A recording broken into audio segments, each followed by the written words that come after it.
नमस्कार दोस्तों, स्वागत है आपका आपके YouTube चैनल पर आरपीएससी एग्जाम विद सुनील। दोस्तों, हमारे पटवार और वीडियो मेंस के एग्जाम मई और जुलाई महीने में प्रस्तावित है। दोस्तों, आरएसएम एसएसबी के जो अध्यक्ष हैं हमारे आलोक राज जी, उन्होंने ट्वीट करके ये जानकारी दी है कि हमारे स्टेट ग्रेजुएशन लेवल का रिजल्ट जनवरी के फर्स्ट वीक में आ जाएगा।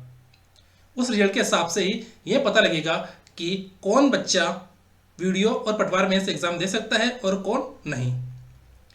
दोस्तों, इन दोनों ही एग्जाम में हमारे गणित का जो पोर्शन है वो 20 से 25% पोर्शन दे रखा है।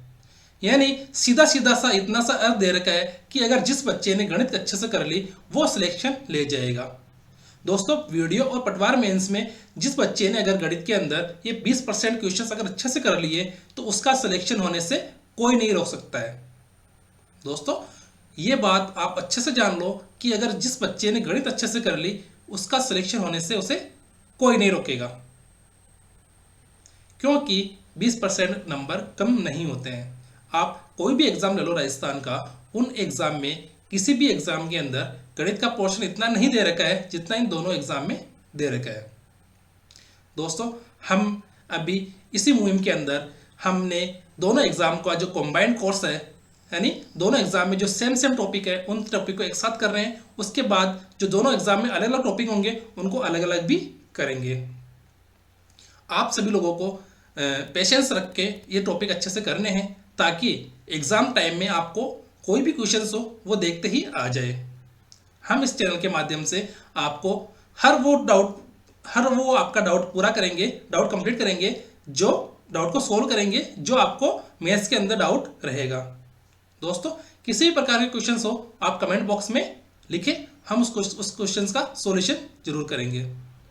तो चलो शुरू करते हैं आज की क्लास। दोस्तों, हम अभी परसेंटेज पढ़ रहे हैं। जो हमारा परसेंटेज का टॉपिक है वो अभी 2 से 3 दिन में कंप्लीट हो जाएगा। उसके बाद हम करेंगे प्रॉफिट लॉस, जो भी हमारा बहुत जल्दी कंप्लीट कर देंगे। दोस्तों, आपका जो कोर्स है पटवार और वीडियो मेंस का, पटवार का कोर्स आपका बहुत जल्दी करवा दूंगा, वीडियो का कोर्स भी आपका बहुत जल्दी हो जाएगा। तो चलो शुरू करते हैं आज की क्लास। चलो, कि किसी संख्या का क्वेश्चन नंबर 1 हमारा क्या कह रहा है दोस्तों, कि किसी संख्या का 45% क्या है 135। माना वो संख्या कौन सी है दोस्तों?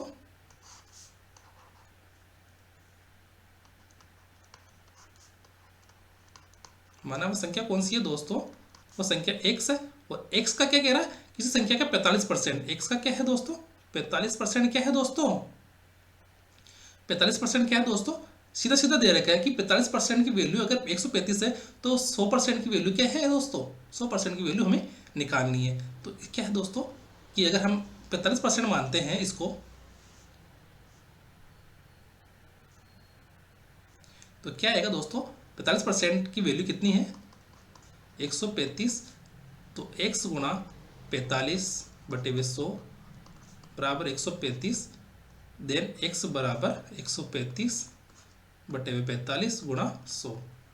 तो देखो दोस्तों, 45 का भाग 135 में 3 बार जाता है, तो हमारा क्या आंसर आएगा? 3 × 100 बराबर 300। दोस्तों, ये नॉर्मल क्वेश्चंस है। ऐसे क्वेश्चंस के अंदर घबराना नहीं है कि क्या क्या दे रखा है कि किसी संख्या का 45% यानी 45% अगर 135 है तो 45% अगर 135 है तो वो संख्या ज्ञात कीजिए। वो संख्या कितनी होगी? 100%। क्योंकि कोई भी संख्या हम मानते हैं परसेंटेज के अंदर तो वो संख्या हमें क्या माननी है? 100% के रूप में ही लेनी है। तो हमारा ये पहला क्वेश्चन हो गया। इसका जो आंसर है वो क्या हो गया? D is right answer. ठीक है दोस्तों, अब हम देखते हैं आगे कि 40 के वर्ग के 40% का क्या है दोस्तों? कि 40 के वर्ग के 40% का चौथाई। 2-3 बार क्वेश्चन पूछ रहे हैं कि 40 का वर्ग करना है, फिर उसका 40% करना है, फिर उसका चौथाई करना है। यानी 3 क्वेश्चन एक साथ दे दिए। क्या करना है दोस्तों? फर्स्ट इसके अंदर कि 40 का वर्ग, फिर सेकंड क्या करना है?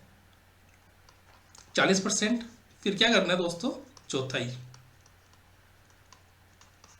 ठीक है, तो हम देखते हैं कि 40 का वर्ग क्या होता है दोस्तों? 1600। यही होता है हमारा 40 का वर्ग। और इस 40 के वर्ग 1600 का क्या होगा?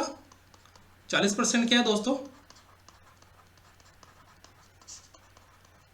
2 जीरो से 2 जीरो कैंसिल, 16 चौक 64 यानी 640। हमारे क्या है 640, इसका 40% आ गया यानी 40% मान।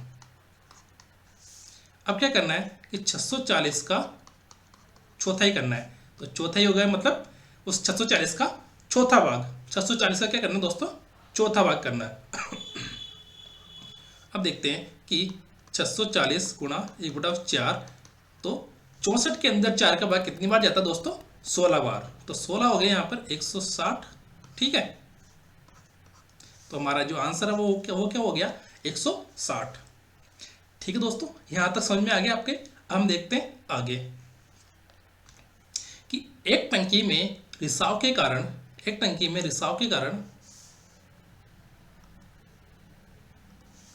एक टंकी कौन सी देर को दोस्तों, ये पानी की टंकी दे रखी है।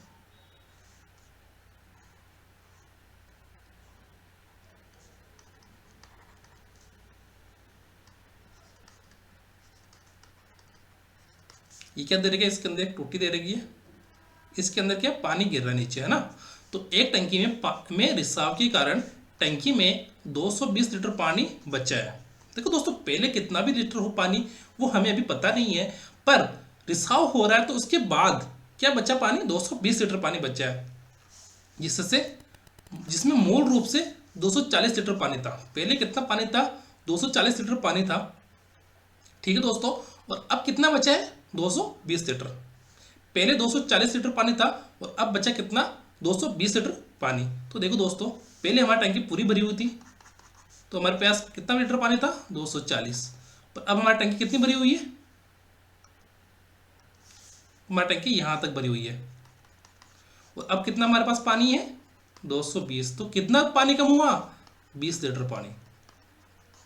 ठीक है दोस्तों, हमारा जो पानी है वो कितना लीटर कम हो गया, 20 लीटर पानी कम हो गया। पर वो क्या पूछ रहा है, वो ये नहीं पूछ रहा कि पानी कितना लीटर कम हुआ, वो पूछ रहा है कि पानी का परसेंटेज। वो 20 लीटर पानी है, वो 240 का कितना प्रतिशत है, ठीक है, जिसमें मूल रूप से 240 लीटर पानी था। तो पानी की प्रतिशत हानि क्या है, पानी की प्रतिशत हानि क्या है, और हानि किस पे निकालते हैं, ओवरऑल पे।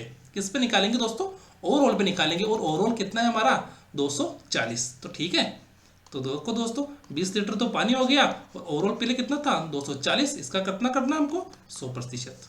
ठीक है, तो 1 जीरो से 1 जीरो कैंसिल, ये कितनी बार गया, 2 को 24 से काटेंगे तो 12 बार। तो 100/12, 50/6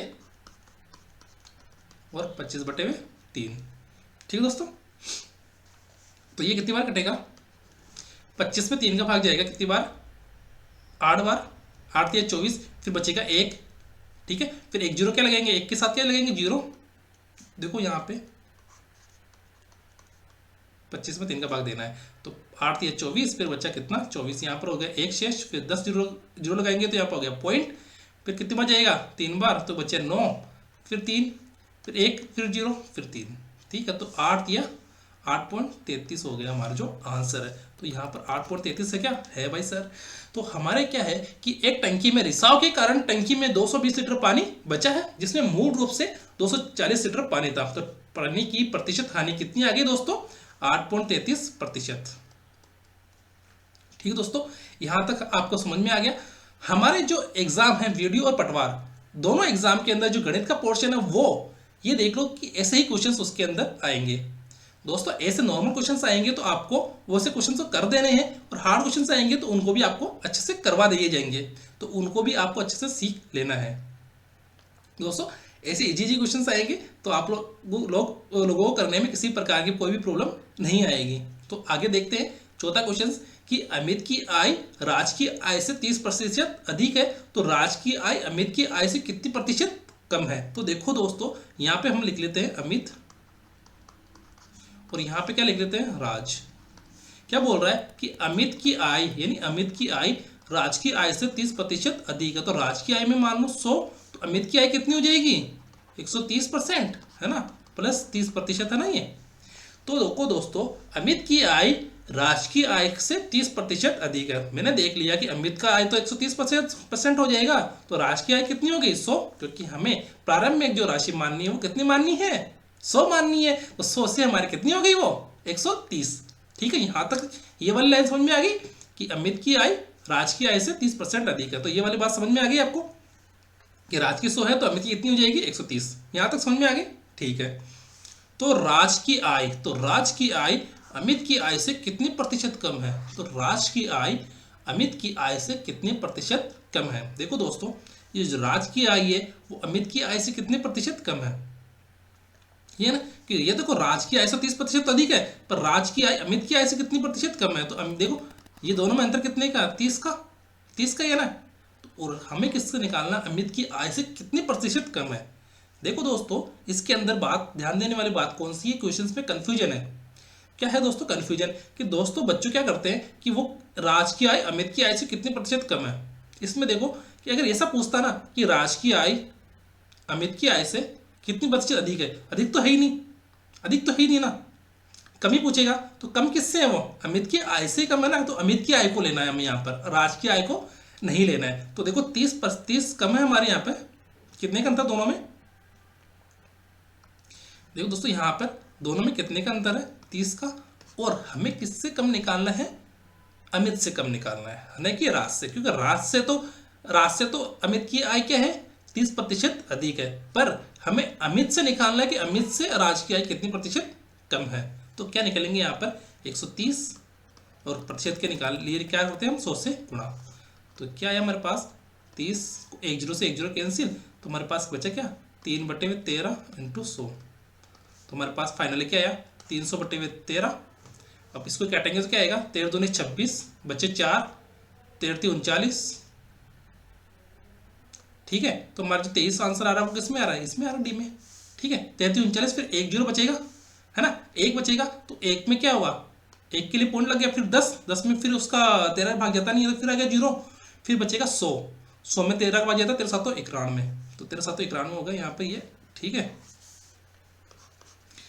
और इसको हम कैसे सोल्व कर लो, ऐसे भी सोल्व कर लो कि 300 में 13 का भाग कितनी बार जाता है।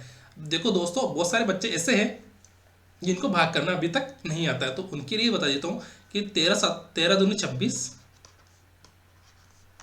बच्चा 4, फिर 40, 13 39, फिर बच्चा 1, फिर जीरो लगाया तो यहाँ पॉइंट, फिर जीरो लगाया तो यहाँ पर जीरो आ गया, तो 13 7 91। ठीक है, तो ये हमारा 91 आ गया यहाँ पे। ठीक दोस्तों, वो कितनी प्रतिशत कम है, राज की आय अमित की आय से 23.07% कम है। तो चलो आगे देखते हैं।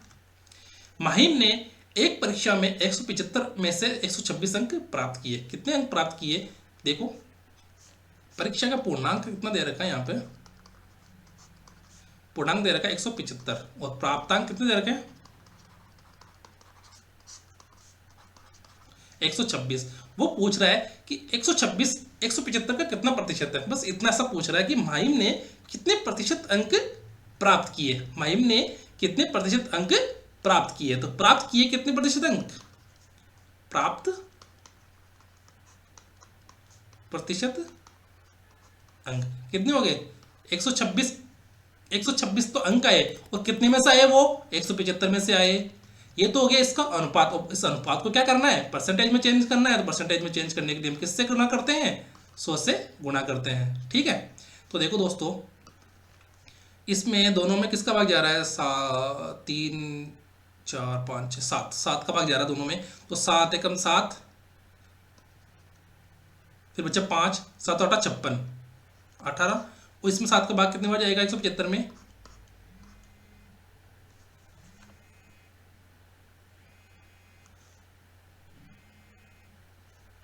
सात का भाग इसमें कितनी बार जाएगा दोस्तों, 7 का भाग कितनी बार जाएगा 175 में, 7 एकम 7, 7 दूनी 14, और फिर बचेगा 3, 7 5 35 गुणा 100। ठीक है दोस्तों, अब देखते हैं कि 25 का भाग 100 में कितनी बार जाएगा 4 बार, तो कितना बचा हमारे 18 चौक 72%।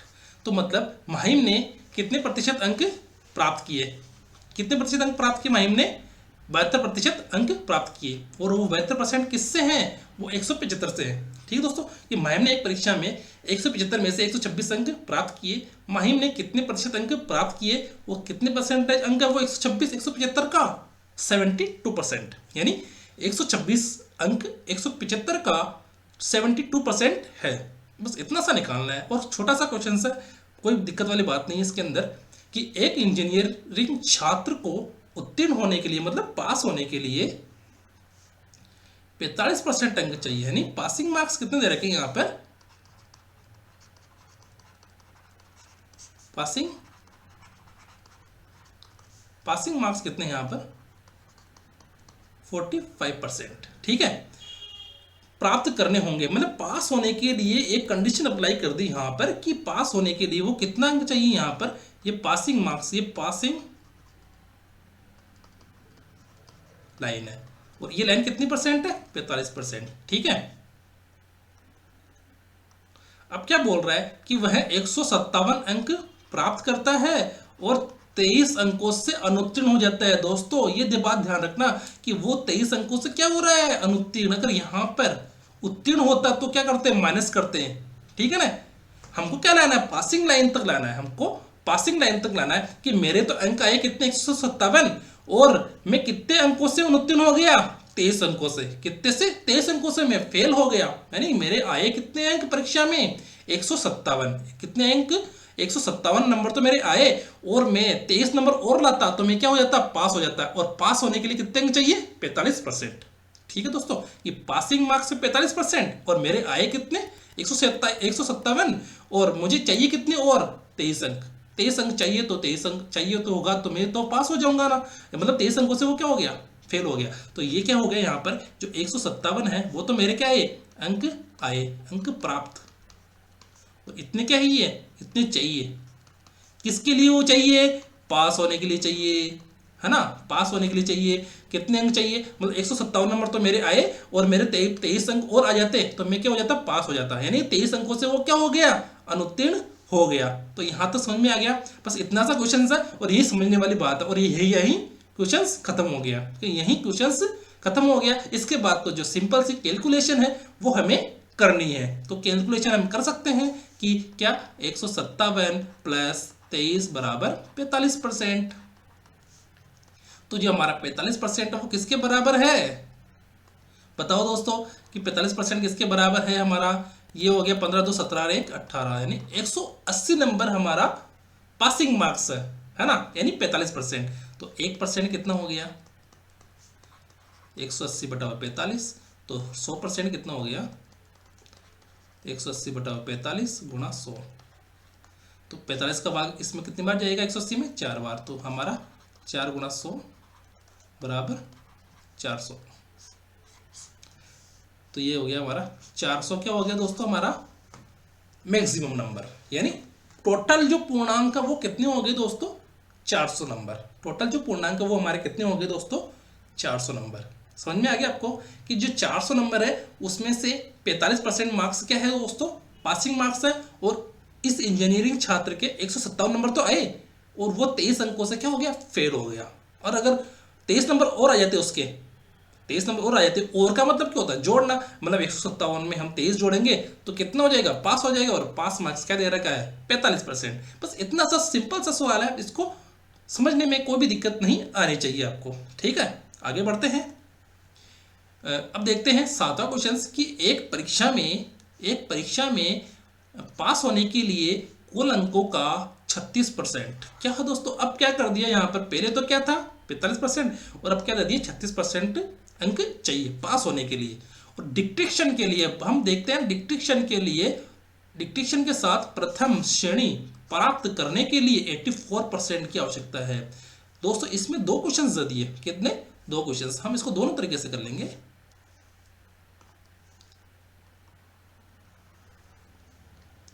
एक छात्र ने 398 नंबर प्राप्त किए, कितने अंक प्राप्त किए, 398 नंबर, और वो 16 अंकों से अनुत्तीर्ण हो गया। देखो दोस्तों वो अनुत्तीर्ण हो गया, उत्तीर्ण होने के लिए तो उसको चाहिए 36%, और उसके नंबर कितने हैं, देखो दोस्तों यहाँ पर उसके नंबर तो आए कितने, 398, और 16 अंकों से क्या हो गया, वो अनुत्तीर्ण हो गया।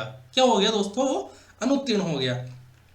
अब देखो उसको पास होने के लिए कितने अंक चाहिए, 36%। ये तो हो गए कितने, पासिंग मार्क्स। ठीक है, ये कितने आए, वो इतने से क्या हो गया, वो अनुत्तीर्ण। ठीक है, यही बात केवल समझने वाली है। इस एक लाइन में ही हमारा प्रश्न खत्म, इस एक लाइन में ही हमारा प्रश्न खत्म हो गया दोस्तों। ठीक है, अब क्या कह रहा है कि छात्र को डिक्टेशन के साथ प्रथम श्रेणी प्राप्त करने के लिए कितने अंक प्राप्त करने चाहिए। हम क्या करेंगे, टोटल अंक निकाल लो। अब हमने पिछले प्रश्न में क्या किया था कि 45% के बाद में हमने टोटल अंक निकाल लिए, मैक्सिमम नंबर कितने, ओवरऑल पूर्णांक 400 निकाल लिए थे। अब इसमें भी हमें ऐसा ही करना है। पहली बार तो कि अभी हमारे देखो दोस्तों, अभी हमारे यहाँ पर 36% की वैल्यू कितनी आ गई, 398 प्लस 16, यानी 398 में 16 जोड़ेंगे तो क्या आएगा, 414। देन 1% की वैल्यू क्या आएगी, 414 बटे में 36। देन 100% की वैल्यू क्या आएगी दोस्तों, 414 बटे में 36 गुणा 100। तो देखो दोस्तों, इसमें किसका भाग जा रहा है, 9 का भाग जा रहा है। चलो 36 में तो 9 का भाग जाता है, और इसमें जाएगा क्या, 9 चौका 36 और 5 4 हाथ जाता है, तो 9 चौका 36, फिर 9 छिंग 54, 9 चौका 36, फिर 5 में 9 छिंग 54, सही है, 9 चौका 36। ठीक है, 4 का भाग 100 में कितनी बार जाएगा, 25 बार, तो 46 इंटू 25,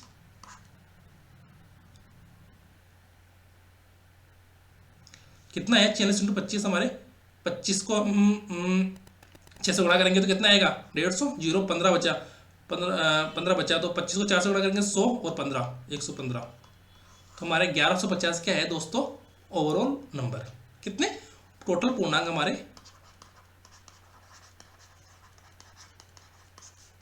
कितने, 1150। अब हमें, आपको पता है एक चीज, अभी जो बच्चे हैं उनको ये पता होगा शायद कि आपके जो 10th और 12th के अंदर 75% से ऊपर जो मार्क्स लाते हैं उनके एक साइड में क्या लगता है, डी लगता है, एक डिक्टेशन लगता है दोस्तों। कि आज जो 10th और 12th पास बच्चे होते हैं उनके जो 75% मार्क्स आते हैं ना, उन 75% से मार्क्स ऊपर, तो उनके डी लगता है आगे कि डिक्टेशन लग चुका है। डिक्टेशन मतलब बेहतर प्रदर्शन करने वाला। तो इसी में क्या बोल रहा है कि उसमें तो हमारे 75% पे लगता था, और यहाँ पे डिक्टेशन कब लग रहा है, 84% आने पर। किस पर लग रहा है दोस्तों, 84%। तो हम इसका 84% निकाल लो, इसका 84% निकाल लो। ठीक है, कि 1150 का 84%। ठीक है, तो देखो दोस्तों इसमें 25 का भाग जा रहा है क्या, हाँ जा रहा है ना, 25 का इसमें तो 4 बार गया, तो 25 एकम 25, 25 दो 50, 25 से 75, 25 चौक 100, तो हमारे पास बचा कितना, फिर 15, फिर 15 में जीरो जोड़ेंगे एक, क्या हो जाएगा वो 150। 150 में 25 का भाग जाएगा 6 बार। ठीक है, तो 46 इंटू 84 बट्टे हुए 4, और 4 का भाग 84 में कितनी बार जाएगा, 2 1 21 बार। ठीक है, तो 46 इंटू 21 कितना आया, 21 का पार्ट आता है क्या आपको, आता है दोस्तों, चलो करते हैं। 21 पंजे 50, 21 एकम 21, 21 दो 42, 21 या 63, 21 चौक 84, 21 पंजे 105, 21 छक्की 126। 126 का कितना है 6, बचा कितना 12। 21 एकम 21, 21 दो 42, 21 या 63 और 21 चौक 84, 84 और 12 96, तो हमारे 966 क्या आ गया, आंसर आ गया। तो 966 है क्या आंसर में, है सर, तो हो गया। ठीक है, तो इतना सही था हमारे क्वेश्चंस कि, तो समझने वाली बात कहाँ थी वो बता देता हूँ मैं आपको कि कहाँ समझने वाली बात है। कि एक तो ये वाली समझने वाली बात है, इससे हमें क्या करना है, 100% का मान निकाल लेना है। और दूसरी समझने वाली बात क्या है, ये वाली कि जो पूर्णांक है उसका 84% करना है। इस क्वेश्चन में सिर्फ 2 ही बातें समझने वाली है, और बाकी सिर्फ क्या है, कैलकुलेशन। मैंने आपको एक बात अच्छे से कही थी कि आपको 20 तक तो पहाड़े आने चाहिए, और एक सामान्य जोड़, बाकी गुणा और भाग, ये तो आने ही चाहिए दोस्तों। अगर ये आते हैं ना तो आपको गणित क्या लगेगी, हलवा लगेगी। क्या लगेगी, हलवा। ठीक है, तो चलो आगे देखते हैं। एक परीक्षा में एक छात्र ने 85%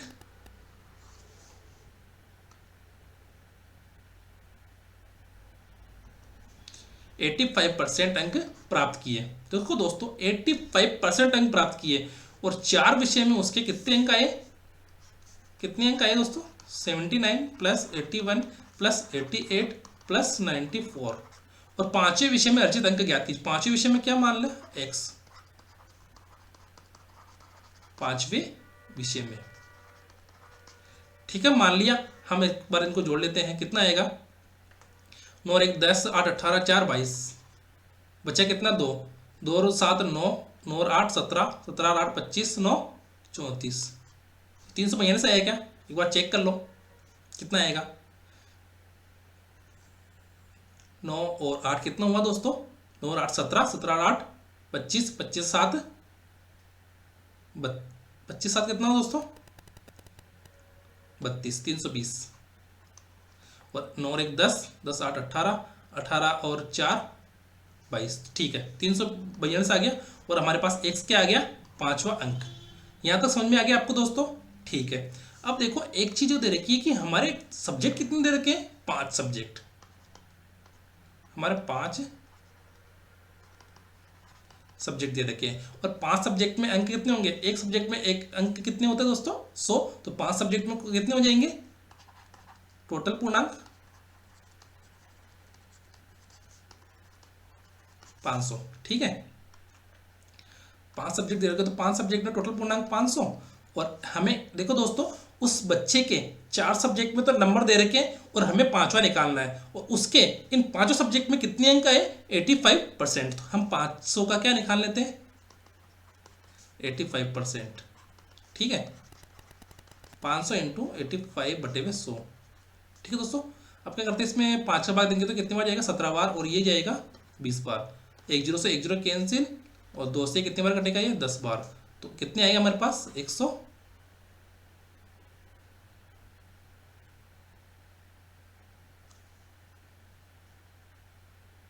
देखो दोस्तों यहां पर 500 का 85% कितना आएगा, 2 0 से 2 0 कैंसिल हो गया ना यहाँ पर डायरेक्ट ही, है ना, ठीक है। तो 95 25 हासिल का 2, 8 5 40 और 42, ठीक है। तो 400 कितना है, 425, तो यहाँ पे आ जाएगा ये कितना 425, ठीक है दोस्तों।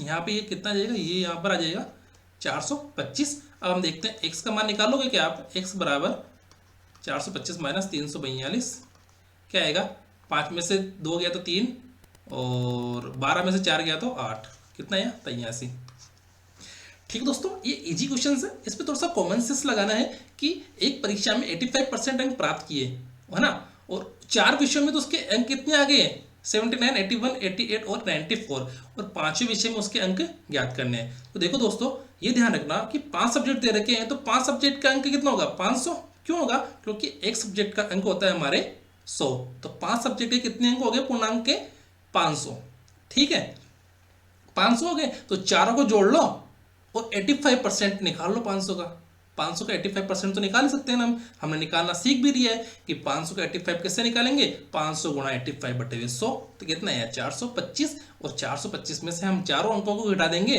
तो पांचों अंक हमारे अपने आप ही आ जाएगा और घटाना तो हमें आता ही है, ठीक है दोस्तों। चलो आगे बढ़ते हैं। एक कर्मचारी का वेतन 50% पहले बढ़ता है फिर 44% घटता है, उसके वेतन में परिवर्तन का प्रतिशत ज्ञात कीजिए। हमने देखा था, क्या देखा था दोस्तों कि a plus B plus AB/100, ये हमने देखा था कि ओवरऑल परसेंटेज चेंज, ओवरऑल क्या आ जाएगा, ओवरऑल चेंज, ठीक है। तो पहले क्या आया, पहले 50 फिर 44। देखो दोस्तों मैंने क्या बताया था आपको कि प्लस माइनस बराबर माइनस, माइनस प्लस बराबर माइनस, प्लस प्लस बराबर प्लस और माइनस माइनस बराबर माइनस, माइनस माइनस बराबर प्लस, ये हमने देखा था, ठीक है दोस्तों। ये हमने क्या किया था, ये हमने देखा था कि गुणा के अंदर अगर दो संख्याएं, गुणा में अगर दो संख्याओं में चिन्ह अगर ऐसा दे रखा है कि प्लस और माइनस हो तो ओवरऑल चेंज क्या आएगा, माइनस, माइनस प्लस हो तो माइनस, प्लस प्लस हो तो प्लस और माइनस माइनस हो तो प्लस, ठीक है। तो हम यहाँ पर आ गया, एक तो 50 आ गया प्लस में और ये 44 क्या आ गया माइनस में, क्योंकि ये कट रहा है, प्लस ए क्या हो गया 50 और 44 के हैं माइनस में बटे हुए 100। ठीक है, देखो दोस्तों 50 में से 44 गए तो कितना बचा 6 प्लस, देखो दोस्तों यहाँ पर ये प्लस का है और ये माइनस का, तो ओवरऑल क्या आ जाएगा यहाँ पर माइनस 50 इंटू 44 बटे हुए 100। ठीक है, 50 को 100 में कितनी बार जाएगा 2 बार, और ये कितनी बार कटेगा 22 बार। ठीक है, अब 6, अब देखो ये प्लस, ये देखो यहाँ पर ये प्लस माइनस, प्लस और माइनस क्या हो जाएगा माइनस, और यहाँ पे कितनी बार होगा ये 22 बार। ठीक है दोस्तों, क्यों, क्योंकि 50 से हमने कितनी बार काटा इसको 100 को 2 बार, और 2 से 44 को काटा तो 22 बार। ठीक है, तो ओवरऑल क्या आएगा हमारे पास -16। तो ये क्या हो गया कि -16% की क्या हो गई ओवरऑल चेंज, -16% की ओवरऑल चेंज हो गई। तो हमारे प्रश्न में क्या दे रखा, उत्तर में क्या दे रखा है कि -16 तो दे नहीं रखा है, तो यहाँ पे क्या दे रखा है वृद्धि, वृद्धि तो होगी ही नहीं। ठीक है, वृद्धि नहीं होगी तो क्या होगी कमी, 6 भी नहीं है तो हमारे पास 16 आ गई।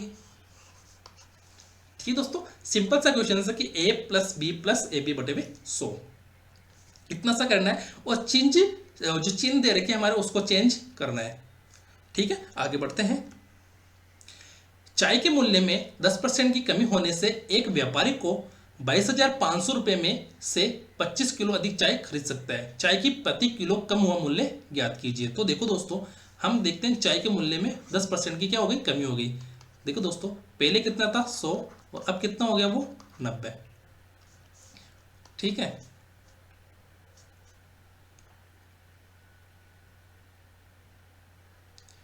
देखो देखो दोस्तों, जो मूल्य है वो क्या दे रखा है हमारे, मूल्य क्या दे रखा है दोस्तों, देखो दोस्तों कीमत इनटू खपत। ठीक है, और हमारे जो मूल्य है वो क्या दे रखा है एकदम समान दे रखा है, दोनों बार में वो समान दे रखा है कि चाय के मूल्य में 10% की कमी होने से 22,500, ये 22,500 है वो फिक्स कर रखा है। इसने क्या कर रखा है दोस्तों, फिक्स कर रखा है कि 22,500 रुपये में 25 किलो चाय अधिक खरीद सकता है। पहले भी 22,500 रुपये थे उसके पास, और अब भी क्या है 22,500 ही। पहले तो 10% कमी हुई नहीं थी, पहले तो सेम रेट थी, और आज क्या होगी 10% कम होगी रेट, तो पैसे तो उतना ही है, कितने 22,500, पर आज कल से 25 किलो अधिक वो चाय खरीद सकता है। तो क्या बोल रहा है कि आज की रेट बताओ उसको, कितनी किसकी रेट बताओ, आज की रेट बताओ। ठीक है, आज की रेट क्या हो गई कम हुआ मूल्य। ठीक है, तो देखो दोस्तों ये तो क्या हो गई मूल्य में। ठीक है, मूल्य कितना 10:9, यही है ना। ठीक है, तो ये तो हो गया मूल्य, और खपत का अनुपात क्या हो गया 9:10। ठीक है, खपत का अनुपात 9:10 हो गया। तो देखो दोस्तों दोनों में अंतर कितने का है, एक का अंतर ये ना, और ये एक किसके बराबर है 25 के बराबर। क्यों, क्योंकि खपत के अंदर क्या बोल रहा है 25 kg अधिक चाय खरीद सकता है, वो 25 किलो चाय अधिक खरीद सकता है। तो एक की वैल्यू कितनी हो गई 25, एक की वैल्यू 25 ही है ना दोस्तों। अंतर दोनों में कितने का है, एक का अंतर है ना। खपत के अंदर जो खपत के अंदर कितना का अंतर है, एक का अंतर दो में। ठीक है, पहले और आज की खपत में कितने का अंतर है, एक का। ठीक है, एक का वैल्यू कितनी होगी 25, तो 9 की वैल्यू कितनी होगी 9 इंटू 25, और 10 की वैल्यू कितनी होगी 10 इंटू 25। तो 25 को 9 से गुणा करेंगे तो 225, और आज 250। ठीक है दोस्तों, यहाँ तक समझ में आ गया आपको कि आज जो पहले तो कितना खरीद सकता था वो 225 किलो ही, और आज तक खरीद सकता है वो 250 किलो। दोनों में 25 किलो का अंतर है क्या, है सर, दोनों में 25 किलो का अंतर, दोनों में 25 किलो का अंतर आ गया क्या, अब देखो एक बार 25 किलो का अंतर है क्या, है सर, दोनों में 25 किलो का अंतर। तो मतलब यहां तक हमने सही कर लिया। ठीक है दोस्तों, कि मूल्य तो सेम है, तो कीमत का अनुपात खपत के अनुपात की क्या हो जाएगा, रिवर्स हो जाएगा। ठीक है ना, रिवर्स। ठीक है, अब क्या कह रहा है कि 250 किलो तो क्या खरीद लिया, आज इसने क्या कर ली 250 किलो चीनी चाय खरीद ली, कितने रुपए में खरीदी 22,500 में। तो क्या हुआ, आज का प्रति किलोग्राम इसका चीनी का चाय का मूल्य ज्ञात कीजिए। चाय का मूल्य कैसे ज्ञात करेंगे, टोटल मूल्य। ठीक है, और क्या हो जाएगी खपत, तो टोटल मूल्य कितना है आज 22,500, और यहाँ पे कितना जाएगा 250 रुपये। ठीक है, तो 1 0 से 1 0 कैंसिल, 25 को 9 से काटेंगे तो कितने बार जाएगा 225 को 9 बार और 1 जीरो का 1 जीरो, यहाँ पे कट गया, कितना आएगा यहाँ पर 90। तो हमारा जो आंसर है वो कितना है दोस्तों 90 कि आज चाय का प्रति किलोग्राम कम हुआ मूल्य ज्ञात कीजिए। ठीक है, और पहले की अगर पूछ ले कि पहले कितना था तो आप पता कर लोगे कि पहले कितना था। पहले देखो यहाँ पर आज तो मूल्य कितना हो गया उसका 90 रुपये, और पहले कितना था दोस्तों 22,500 बटे हुए 225। 225 कितने बार कटा है, एक बार, यानी 100 रुपये। मतलब पहले तो 100 रुपये किलो था और आज कितना हो गया वो 90 रुपये किलो, यानी कम हुआ मूल्य कितना हो गया 90 रुपये किलो हो गया। हो गया क्या दोस्तों, हो गया सर। ठीक है, चलो आगे देखते हैं कि एक परीक्षा में 52% परीक्षार्थी अंग्रेजी में फेल हुए और 42% क्या कितने हुए गणित में फेल हुए। यदि 17% दोनों विषयों में फेल हुए तो दोनों विषयों में कितने प्रतिशत परीक्षार्थी पास हुए। देखो दोस्तों टोटल हमारे पास जो होते हैं वो कितने होते हैं 100। ठीक है, 100 ही होते हैं ना। हमने क्या देखा था कि दोनों विषय में पास होने वाले अभ्यर्थियों की संख्या क्या होती है 100 माइनस ए प्लस बी माइनस सी, ये होती है ना। तो देखो दोस्तों 100 माइनस 52 प्लस 42 माइनस 17। ठीक है, 100 माइनस 42, इसको जोड़ें कितना आएगा 4 और 9 माइनस 17। ठीक है, 100 माइनस कितना आया दोस्तों यहाँ पर 97 में से 17 किया तो कितने आएगा 77। कितना आया दोस्तों 23। तो हमारा जो आंसर है वो आ गया 23। इसको दूसरे तरीके से भी कर सकते हैं वेन आरेख से।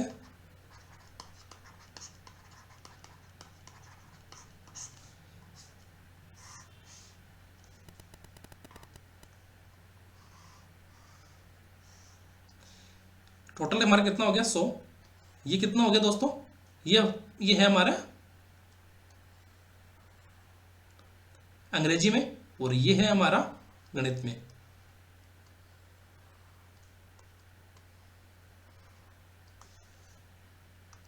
ठीक है दोस्तों, ये कॉमन हो गया।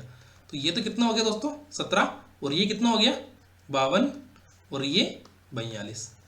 ठीक है दोस्तों, ये समझ में आ गया आपको, यहां तक आ गया आपको दोस्तों समझ में कि ये तो कितना हो गया दोस्तों। देखो दोस्तों अगर मैं अगर ये कहूं कि इस 52 में ये 17 भी है, मैं अगर ये कहूं कि इस 52 में 17 भी है, कॉमन है या नहीं है कि 52% परीक्षार्थी अंग्रेजी में और 42% परीक्षार्थी गणित में फेल हुए और दोनों में कितने हुए दोस्तों 17%। तो केवल अंग्रेजी में देखो दोस्तों इसके अंदर क्वेश्चंस को घुमा के भी पूछ सकता है वो, है ना। केवल अंग्रेजी में फेल कितने हुए, केवल अंग्रेजी में फेल कितने हुए दोस्तों 52 माइनस 17। ठीक है, कितने हो गए दोस्तों 52 माइनस 17 कितने हो गए 35। और केवल गणित में कितने हैं दोस्तों 42 माइनस 17 कितने होंगे 25। ठीक है, यहां तक समझ में आ गया दोस्तों आपके कि कितने होंगे 35 और 25 कितने होंगे 60। ठीक है, अब देखो दोस्तों यहां पर तो ये कितना हो गया टोटल। अब देखो दोस्तों ये 52 यहाँ पे 52 ही था। अब देखो दोस्तों ये कितना हो गया नया, ये हो गया 35 और ये कितना हो गया 25। और देखो दोस्तों हम इसको अगर प्लस कर दें क्या है दोस्तों कि 35 तो केवल अंग्रेजी में फेल हो गए और 25 केवल गणित में फेल हो गए और दोनों में फेल कितने हुए 17। मतलब फेल तो हुई है ना दोनों में भी, मतलब फेल तो है, मतलब 35 भी फेल है 17 भी फेल है और 25 भी फेल है। तीनों टोटल कितनी हो गई 5 60 और 77 बच्चे क्या हो गए फेल। तो पास होने वाले कितने हैं 100 माइनस 77 बटे हुए 23। ठीक है दोस्तों, समझ में आ गया आपको। हमने इसे दो तरीके से कर लिया कि एक फॉर्मूले से भी कर लिया और एक वेन आरेख से भी कर लिया। ठीक है, चलो देखते हैं आगे वाला क्वेश्चन कौन सा है हमारा। उत्तीर्ण होने के लिए आवश्यक अंक कितने हैं दोस्तों परीक्षा में पास होने के लिए। देखो दोस्तों पासिंग मार्क्स कितने दे रखे हैं,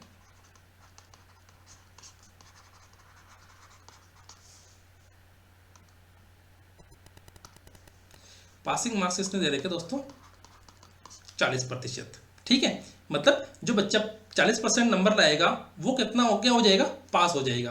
किसी छात्र को 250 अंक मिलते हैं परंतु वह 38 अंकों से क्या हो गया, अनुत्तीर्ण हो गया। दोस्तों क्या हो गया, वो 38 अंकों से अनुत्तीर्ण मतलब फेल हो गया। वो कितने अंकों से, 38 अंकों से। तो देखो दोस्तों सिंपल सी बात है कि ये तो हो गई हमारी पासिंग लाइन।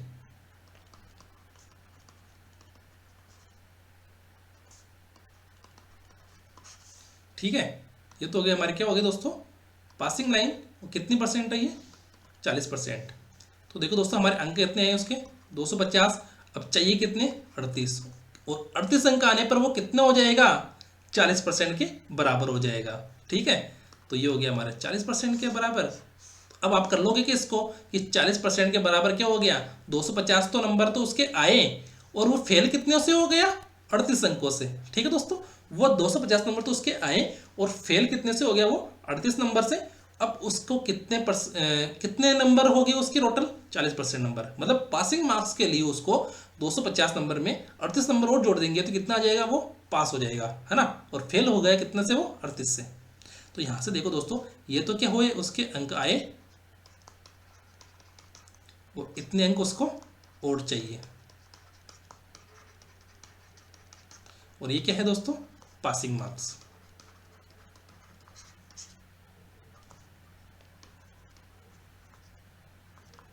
ठीक है, सोल्व कर लो इसको कि 250 प्लस 38 बराबर 40%, देन 40% बराबर कितना हो गया, 250 में 38 जोड़ेंगे तो 288, देन 1% बराबर कितना हुआ दोस्तों, 288 बटे हुए 40, देन 100%,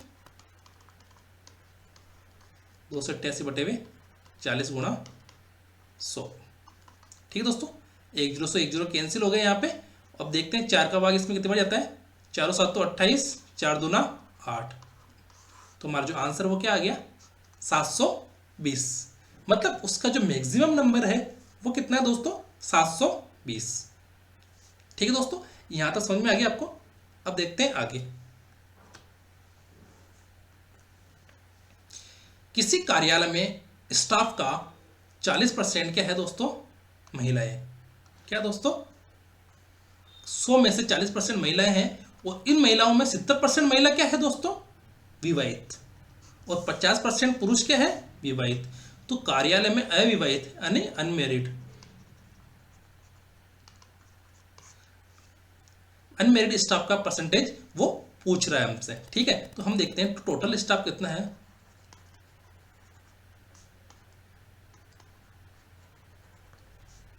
टोटल स्टाफ 100, इसमें से अगर 40% क्या है फीमेल, तो मेल कितने हो गए दोस्तों, 60%। 40% क्या है दोस्तों, हम देखते हैं 40% नहीं, अगर 40 ही मान लेते हैं कि हमारे पास सोचते पहले। अब कितने, 40 तो क्या हो गई महिला और 60 क्या हो गई पुरुष। इस 40 में भी क्या है दोस्तों, 70%। इस 40 में भी क्या है दोस्तों, 70% क्या है, विवाहित। और इस 60 में क्या है दोस्तों, 50% क्या है दोस्तों, विवाहित। ठीक है, तो 40 का 70% क्या होगा, 40 इंटू 70,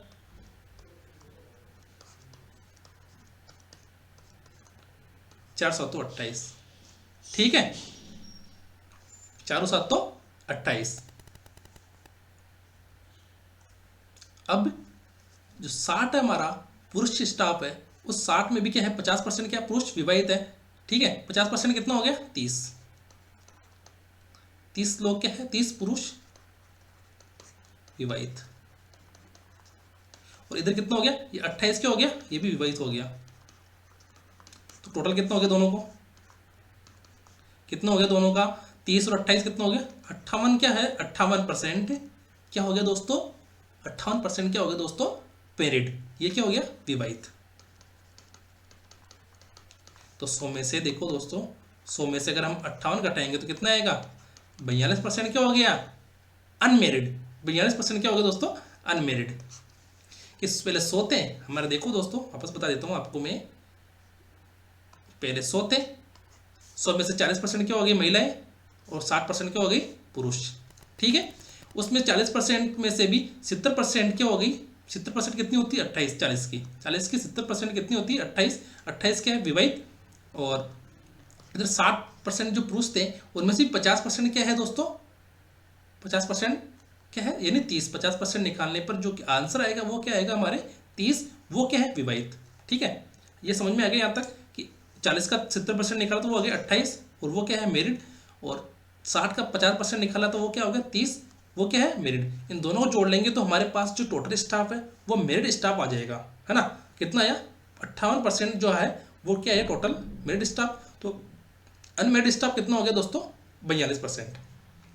ठीक है, आगे देखते हैं। अरुण की वर्तमान आयु वरुण की आयु की 40% है। देखो दोस्तों ARUN और VARUN वरुण, अरुण कि अरुण की वर्तमान आयु वरुण की आयु की 40% है, यानी कि वरुण की आयु कितनी है दोस्तों 100, तो इसकी आयु कितनी होगी दोस्तों 40। इतना सा है देखो कि वरुण की आयु तो 100 है और उसकी आयु कितनी है 40, इतना सा ध्यान रखना बस। अब क्या है कुछ वर्षों बाद, कुछ वर्ष कितने भी हो सकते हैं, ठीक है, कुछ वर्ष क्या हो सकते हैं कितने भी हो सकते हैं कि कुछ वर्षों में अरुण की आयु, किसकी आयु अरुण की आयु, अरुण की कुछ वर्षों में अरुण की उम्र वरुण की आधी होगी, कुछ वर्षों में अरुण की उम्र वरुण की आधी होगी। कितने वर्षों, तो इस अवधि के दौरान वरुण की आयु कितने प्रतिशत बढ़ जाएगी। ये पूछा, एक कॉमन सेंस वाला क्वेश्चन है, इसमें कैलकुलेशन नहीं करना है। अब देखो आप, ये क्या है कुछ वर्षों में, कुछ वर्षों में मतलब कुछ वर्षों में कॉमन सेंस से करते हैं इसको, कॉमन सेंस से कैसे करते हैं दोस्तों कॉमन सेंस से कि कुछ वर्षों में इसकी आयु इसके आधी से हो जाएगी, मतलब वरुण की आधी क्या हो जाएगी अरुण की आयु। ठीक है, अगर मैं इसमें 10 जोड़ूं तो इसमें भी 10 जोड़ूंगे। 10 साल बाद में अगर वरुण की आयु, वरुण अगर 10 साल बाद में वरुण की आयु में अगर मैं 10 जोड़ूंगा तो क्या हो जाएगा 110 हो जाएगा। ठीक है 110, और इधर क्या हो जाएगा ये 50। क्या ये आधा है क्या, नहीं आधा, नहीं है ना आधा। अगर मैं इसको फिर 10 जोड़ूं तो टोटल कितना हो गया 120, और अगर मैं इसमें फिर 10 जोड़ूं ये हो गया 60। ठीक है, मतलब 20 साल बाद में अरुण की आयु कितनी हो जाएगी 60 साल, और वरुण की कितनी हो जाएगी 120 साल। अरुण की 60 साल और वरुण की 20 साल। ठीक है, अब आधी हो गई क्या, देखो आधी। ठीक है, आधी हो गई ना, 60 की आधी कितनी हो गई 30, 120 की आधी क्या हो गई 60 साल। तो अब आपको समझ में आएगा इसका अंदर लॉजिक कि 100 थी हमारे पहले वरुण की आयु, हमारे जो अपना वरुण है उसकी आयु कितनी थी 100, अब अपने वरुण की आयु कितनी हो गई 120, तो कितना परसेंट बढ़ा ये 20%। समझ में आ गया यहाँ तक कि यही कितना परसेंट बढ़ गया दोस्तों 20%, कि हमारे वरुण की जो आयु है वो पहले 100 थी, अब 20% बढ़ने पर वो 120 हो गई, और 120% आयु होगी ना उसकी, तब जाकर उसकी अरुण की आयु कितनी होगी दोस्तों 60। ठीक है, यानी 20 साल बाद उसकी आयु कितनी होगी 60। दोस्तों ये तो है लॉजिक। अगर यहाँ पे परसेंटेज नहीं दे रखा होता ना और किसी और तरीके से पूछता तो हम उसे और तरीके से करते हैं, पर इसको परसेंटेज